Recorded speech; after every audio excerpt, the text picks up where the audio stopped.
আসসালামু আলাইকুম।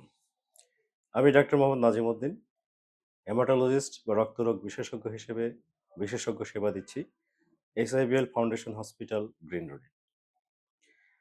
আজ আমরা থ্যালাসেমিয়া সম্পর্কে আলোচনা করব।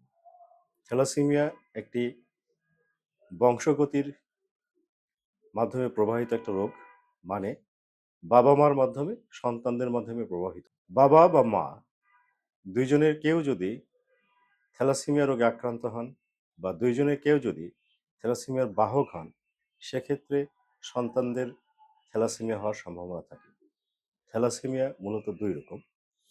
একটি হলো থ্যালাসেমিয়ার বাহক, আরেকটি হলো থ্যালাসেমিয়া রোগ। থ্যালাসেমিয়া বাহক যারা, তারা তাদের আসলে তেমন কোনো রক্ত শূন্যতা হয় না এবং তেমন কোনো চিকিৎসারও প্রয়োজন পড়ে না। তাদের রক্ত সাধারণত অন্য স্বাভাবিক মানুষের তুলনায় কিছুটা কম থাকে, কিন্তু সেটা আশঙ্কাজনক রকম কম নয়। অনেকেই থ্যালাসেমিয়া বাহক এবং এটা নিয়ে চিন্তিত থাকেন, বাহক হলে কি সমস্যা হবে বা তাতে তাদের কোনো সমস্যা হবে কিনা, ব্রেনে কোনো সমস্যা হবে কিনা, তাদের বৃদ্ধিতে কোনো সমস্যা হবে কিনা। থ্যালাসেমিয়া বাহকদের এরকম কোনো সমস্যা নেই। মাঝে মাঝে বিশেষ প্রয়োজনে, বিশেষ করে যদি কোনো মেয়ে থ্যালাসেমিয়া বাহক, তার গর্ভাবস্থায় রক্তের প্রয়োজন হতে পারে, অথবা যখন বৃদ্ধির সময় রক্ত প্রয়োজন হতে পারে। এছাড়া একজন থ্যালাসেমিয়া বাহকের তেমন কোনো সমস্যা হয় না। এরপরে থ্যালাসেমিয়া রোগ বা থ্যালাসেমিয়া ডিজিজ, এটাকে আমরা বলি থ্যালাসেমিয়া মেজর।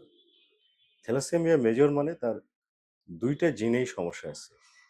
সে বাবার কাছ থেকে এবং মার কাছ থেকে, দুইজনের কাছ থেকেই দুইটা ডিফেক্টিভ জিন পেয়েছে। ফলে তার রক্ত তৈরি হচ্ছে কম এবং রক্ত ভেঙে যাচ্ছে দ্রুত। এই রোগীদের একদম ছোটবেলা থেকেই চিকিৎসার প্রয়োজন।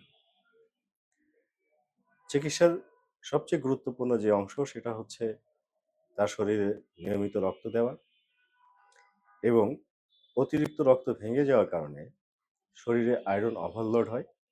আয়রন ওভারলোড হয়ে বিভিন্ন প্রয়োজনীয় অঙ্গ প্রত্যঙ্গ, ভাইটাল অর্গানস যেমন লিভার, কিডনি, ফুসফুস, ব্রেন, এগুলোতে আয়রন জমে বিভিন্ন ধরনের সমস্যা হতে পারে।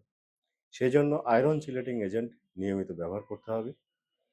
নিয়মিত একজন রক্তরোগ বিশেষজ্ঞর পরামর্শে রক্ত নেয়া ও আয়রন চিলেশন ব্যবহার করলে একজন থ্যালাসেমিয়া মেজরের রোগী একজন স্বাভাবিক মানুষের মতোই বৃদ্ধি, কর্মক্ষম এবং জীবন পেতে পারেন। এছাড়া এখন আরও আধুনিক চিকিৎসা এসেছে, যেখানে প্রতিদিন বা নিয়মিত রক্তের বাইরেও বিভিন্ন অসুখের মাধ্যমে বা ওষুধের মাধ্যমে চিকিৎসা করা যায়।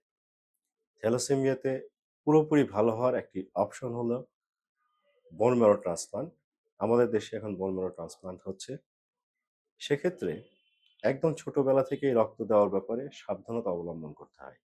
যদি প্রথম থেকেই রক্ত দেওয়ার ব্যাপারে সাবধানতা অবলম্বন না করা হয়, সেক্ষেত্রে অনেক সময় ট্রান্সপ্লান্ট করা যায় না। তাই যারা থ্যালাসেমিয়া রোগী, তারা নিয়মিত একজন হেমাটোলজিস্টের পরামর্শে চিকিৎসা নিন, একজন স্বাভাবিক সুস্থ মানুষের মতো জীবন নিন।